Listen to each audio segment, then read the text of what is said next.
안녕하세요 여러분, 연친남입니다. 드디어 장동민의 피해 게임이 막을 내렸습니다. 장동민 우승 확정 지었을 때 저 갑자기 눈물이 나는 거예요. 서바이벌 프로그램 보면서 눈물 나는 건 진짜 처음인데, 장동민 얼굴 표정을 보는데 그간 게임을 위해 달려오고 감당한 많은 책임감 혹은 여러 감정들이 다 녹아있는 게 느껴져서 정말 수고 많았고 진짜 대단하다는 말을 진심으로 해주고 싶은 생각이 들면서 울컥하게 되더라고요.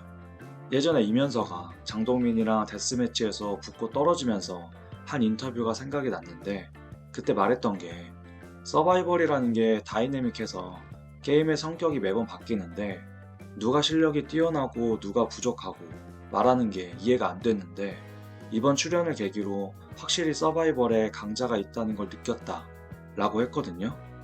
이 소감이 정말 장동민을 잘 표현하는 소감이 아닌가 싶은데, 아무리 학력이 높은 사람도, 아무리 IQ가 타고난 사람도 서바이벌 강자 앞에서는 큰 벽을 느낀다는 걸 또 한 번 장동민이 입증을 해냈습니다.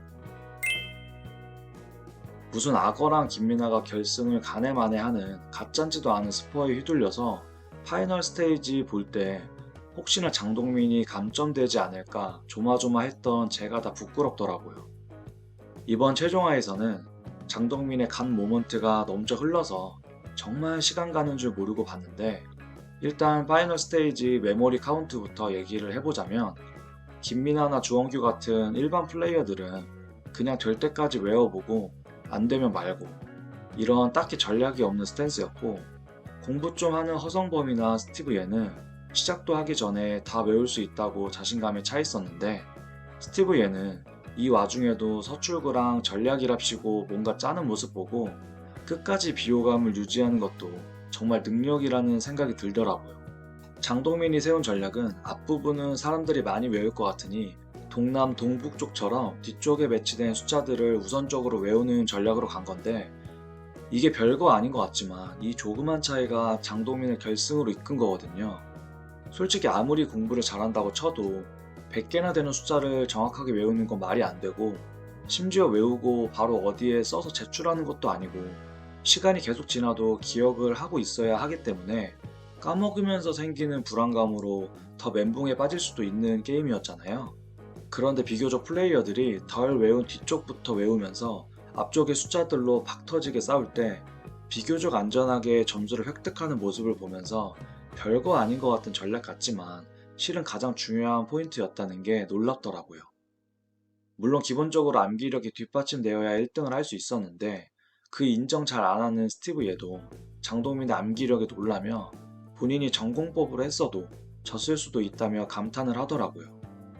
나이도 제일 많으면서 정말 천재가 아닌가 라는 생각이 들 정도였습니다. 그렇게 1등을 해서 올라간 결승에서도 그냥 장동민의 동무대였는데요. 첫 번째 라운드 아트 경매에 필승법을 찾는 거 보고 소름이 진짜 쫙 돋았습니다. 사실 이 게임은 만약 주원규가 있었다면 장동민 같은 전략을 생각했을 수도 있었을 텐데요. 다른 플레이어와 장동민 전략의 차이는 바로 담보 활용법이었습니다. 홍진호는 자본금 3천만 원을 라운드마다 나눠서 경매에 사용할 금액을 대략적으로 정한 데 반해, 장동민은 자본금만으로 한정 짓는 게 아니라 자신이 낙찰받은 경매품을 레버리지로 사용한 전략을 구사한 건데요. 이건 경제 채널에 많이 나오는 개념이라 장동민이 금융 지식 또한 높다는 거에 또 놀랐고, 도대체 이 사람은 모르는 분야가 있을까 생각이 들 정도로 게임을 바라보는 시각 자체가 일반 플레이어랑은 수준 차이가 너무 나더라고요. 물론 그런 전략이 성공하려면 30개의 작품을 다 외우는 암기력까지 뒷받침되어야 하는데, 이미 파이널 스테이지에서 암기력을 그렇게 썼으면서 조금의 타격도 가지 않고 완벽하게 외우는 걸 보고 감탄밖에 안 나왔습니다.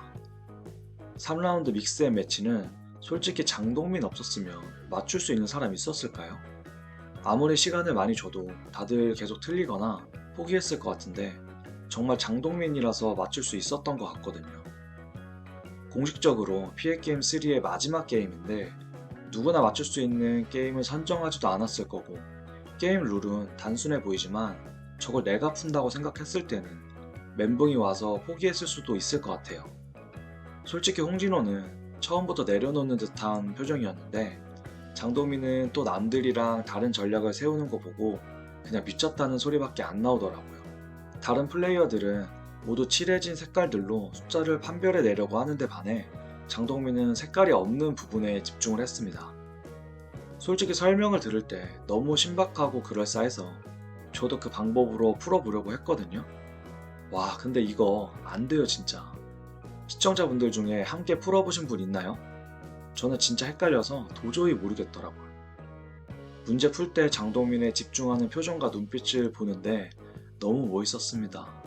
막 손가락으로 그려가면서 입으로 중얼중얼 하면서 모든 정신이 문제 푸는데 가 있는 모습을 보는데 요 근래 진짜 누구 보면서 이렇게 심장이 떨리면서 멋있다고 생각해 본 적이 없는데 그저 가시라는 말밖에 다른 표현이 생각이 안 나더라고요. 정말 오랜만에 서바이벌에 나와 다시 한번 클래스를 입증한 장동민. 진짜 장동민 말대로 장동민에게 나이는 숫자에 불과했습니다. 이번 PL게임 3에서 가장 축하받아야 할 사람은 장동민이고 두 번째는 장동민을 섭외한 제작진이 아닐까 싶은데요.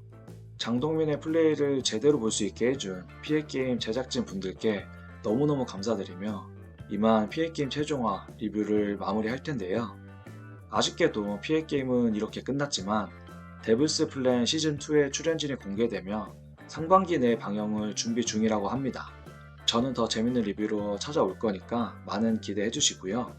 지금까지 시청해주신 여러분 모두 감사드리고 특히 제 채널을 구독해 주시는 553분께 늘 만족할 만한 리뷰 영상 만들 수 있도록 노력하겠습니다.